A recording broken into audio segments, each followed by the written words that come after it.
गाड़ी के तो रास्ता भटक के दूसर जगह पहुंच जाए के ढेरों किस्सा सामने आवला, लेकिन का ट्रेन के साथ भी ऐसन हो सकला? आमतौर पर जवाब होई ना।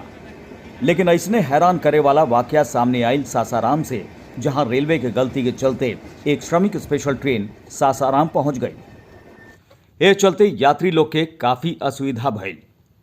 बतावल जाता कि सूरत से गोरखपुर खातिर खुलल श्रमिक स्पेशल ट्रेन गढ़वा सोननगर होते हुए रविवार के सासाराम पहुंच गई। एकरा बाद हड़कंप मच गई। दरअसल ट्रेन के आईसीएमएस सिस्टम द्वारा चलावल जाला, लेकिन श्रमिक स्पेशल ट्रेन के नंबर एह में फीड ना हुआला। ई ट्रेन के सीधा गंतव्य तक चलावल जा रहल बा। एह कारण ई गलती हो गई। एकरा बाद ई ट्रेन के दीनदयाल उपाध्याय मंडल द्वारा सासाराम से आरा होते हुए गोरखपुर भेजल गई। 3 दिन पहले लखनऊ प्रयागराज पंडित दीनदयाल उपाध्याय नगर के रास्ते गाजियाबाद से चल के सासाराम आवे वाली श्रमिक ट्रेन गोरखपुर पहुंच गई रहे, जेकरा बाद में छपरा वाराणसी के रास्ते सासाराम भेजल गई रहे।